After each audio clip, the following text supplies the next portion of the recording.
another point of criticism that opponents of the bill had, saying that essentially this bill is going to open people up to who are victims of a theft possibly being charged with some kind of liability if the person who stole their firearm uses it in a crime.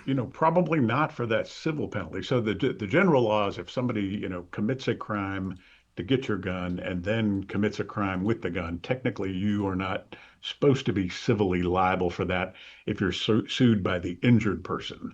But I think under that new statute, the state is going to be able to get that civil penalty from you.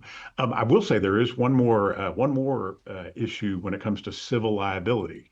So the new statute, and I didn't mention it, the new statute says that if you violate this statute, that is prima facie evidence in a civil case that you are liable civilly. And that's just a fancy term for, hey, if you violate the statute, you're almost automatically liable in a civil case. It can be rebutted, but you're essentially presumed to be liable in a civil context if they violate the statute. Another major criticism that opponents of the safe gun storage law had when they passed this back in May was this takes away the ability for somebody to properly defend themselves in their own home if they can't have quick access to a firearm, like, for instance, your nightstand next to your bed.